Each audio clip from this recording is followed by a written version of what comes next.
ആചാര്യ T V Hindu ആചാരങ്ങളെയും അനുഷ്ഠാനങ്ങളെയും കുറിച്ച് കൂടുതൽ അറിയാൻ ഈ ചാനൽ സബ്സ്ക്രൈബ് ചെയ്യുക. എൻ്റെ ജ്യോതിഷ വിഷയത്തിലേക്ക് ഏവർക്കും സ്വാഗതം. ഞാൻ ഇന്ന് പറയുന്ന ജ്യോതിഷ സംബന്ധമായ വിഷയം ഐശ്വര്യം കൊണ്ടുവരും നാഗദൈവങ്ങൾ എന്നാണ്. നാഗദൈവങ്ങൾ ഐശ്വര്യം കൊണ്ടുവരും ഇല്ലേ? നാഗദൈവങ്ങൾ ഐശ്വര്യം കൊണ്ടുവരും, ഒരു തർക്കമില്ല. അത് അന്ധവിശ്വാസമൊന്നുമല്ല. നൂറ്റാണ്ടുകൾക്ക് മുമ്പ് തന്നെയുള്ളതാണ്. ചില കാരണവന്മാർ പറഞ്ഞിട്ടില്ലേ? അവരൊക്കെ എന്താണ്, അവർ സർപ്പക്കാവുകളൊക്കെ സംരക്ഷിച്ചു പോന്നിരുന്നത് എന്തിനു വേണ്ടിയാണ്? അവർ നാഗങ്ങളെ ആരാധിക്കാൻ വേണ്ടിയാണ് സർപ്പക്കാവുകളൊക്കെ സംരക്ഷിച്ചു പോന്നിരുന്നത് ഇല്ലേ?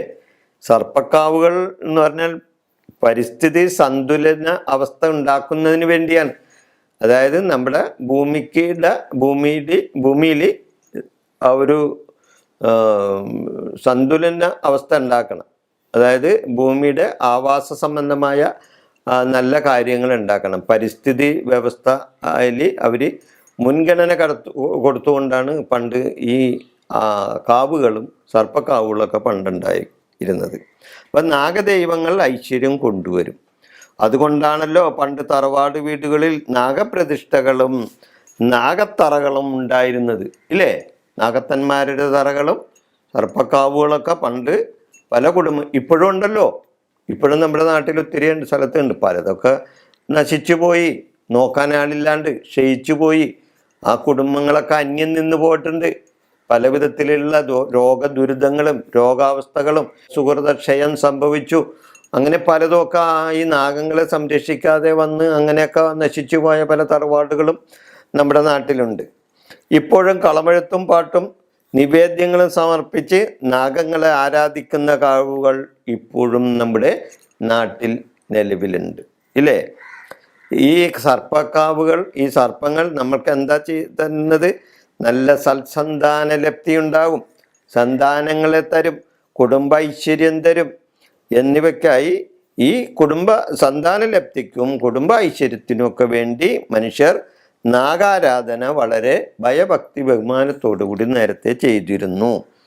നാഗങ്ങളെല്ലായിടത്തും ഉണ്ടാവും ഇല്ലേ? നാഗങ്ങൾ എല്ലായിടത്തും ഉണ്ടാവും. നാഗങ്ങളില്ലാത്ത ഭൂമി ഉണ്ടാവില്ല. നാഗങ്ങൾ ഭൂമിക്കുടയവരാണ്. നാഗങ്ങൾ ഭൂമിക്കുടയവരാണ്. അവരില്ലാത്ത സ്ഥലം ഉണ്ടാവില്ല. അപ്പൊ ആ ഭൂമിക്കുടയവരായ ആ നാഗങ്ങളെ നമ്മൾ സംരക്ഷിച്ചാൽ നമുക്ക് സർവൈശ്വര്യങ്ങളുണ്ടാവും. അവരെ സംരക്ഷിച്ചാൽ അവരും നമ്മളെ സംരക്ഷിക്കും. നമ്മൾ അവരെ സംരക്ഷിച്ചാൽ അവർ നമ്മളെയും സംരക്ഷിക്കും. ദർശന സമയത്ത് നാഗങ്ങളെ ചെന്ന് വണങ്ങണം, ആരാധിക്കണം. നമ്മൾ ക്ഷേത്രത്തിൽ ആരാധനക്ക് പോകുമ്പോൾ അല്ലെങ്കിൽ ക്ഷേത്രത്തിൽ നമ്മൾ എന്തെങ്കിലും കാര്യത്തിനൊക്കെ പോകുമ്പോൾ അവിടെ നാഗദൈവങ്ങളെ പുറത്തിരുത്തിയിട്ടുണ്ടാവും. അപ്പോൾ ആ നാഗദൈവങ്ങളുടെ അടുത്ത് നിന്ന് വണങ്ങണം. പലരും അത് ചെയ്യാറില്ല. എല്ലാവർക്കും ഭയങ്കര ധൃതിയാണല്ലോ. എത്രയും വേഗം ഇത് ക്ഷേത്രാരാധന നടത്തി അല്ലെങ്കിൽ ആ വഴിപാട് നടത്തി വേഗം സ്ഥലം വിടാനാണ് പലരുടെയും ഉദ്ദേശം. പക്ഷേ അവർ നാഗങ്ങളെയൊന്നും അവർ ശ്രദ്ധിക്കാറില്ല. പക്ഷെ അത് അങ്ങനെ ചെയ്യാൻ പാടില്ല. ഹിന്ദു ആചാരങ്ങൾ നാഗങ്ങൾക്കായി പലതും ഉണ്ട്. ഹിന്ദുക്കളെ സംബന്ധിച്ച് നാഗങ്ങളുടെ ആചാരങ്ങൾ ഒത്തിരിയുണ്ട്. അതിലൊന്നാണ് ഈ കളമെഴുത്തും പാട്ടും ഒക്കെ ഞാൻ ഈ പറഞ്ഞത്. 100 പാലും കൊടുക്കൽ, കളമെഴുത്തും പാട്ടും, ആയില്യം പൂജ, ഇതെല്ലാം നാഗങ്ങൾക്ക് വേണ്ടി ചെയ്യാവുന്ന കാര്യങ്ങളാണ്. അതൊന്നും അന്ധവിശ്വാസമല്ല. ഇത് പൂർവികർ നൂറ്റാണ്ടുകൾക്ക് മുമ്പ് പറഞ്ഞിട്ടുള്ള കാര്യമാണ്.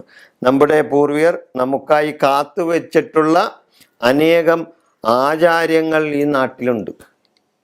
നമുക്ക് വേണ്ടി, മനുഷ്യന് നന്മയ്ക്ക് വേണ്ടി നമ്മുടെ പൂർവികര് നമുക്ക് വേണ്ടി കാത്തു സൂക്ഷിച്ചിട്ട് വെച്ചിട്ടുള്ള ഒത്തിരി ആചാരങ്ങൾ നമ്മുടെ നാട്ടിൽ നിലവിലുണ്ട്.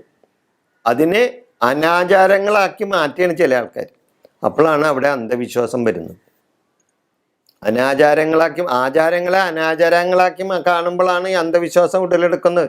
അങ്ങനെ വരാൻ പാടില്ല. ആചാരങ്ങളെ സംരക്ഷിച്ച് മുന്നോട്ട് തന്നെ പോകണം. തീർച്ചയായിട്ടും അവിടെ ഒരു ദൈവാനുഗ്രഹം നമ്മൾക്കുണ്ടാവും. ഈ വിഷയം ഞാനിവിടെ അവസാനിപ്പിക്കുന്നു. നിങ്ങൾക്ക് നന്ദി, നമസ്കാരം. ജ്യോതിഷ സംബന്ധമായ കാര്യത്തിന് വേണ്ടി നിങ്ങൾക്ക് എന്നെ വിളിക്കാം. നന്ദി, നമസ്കാരം.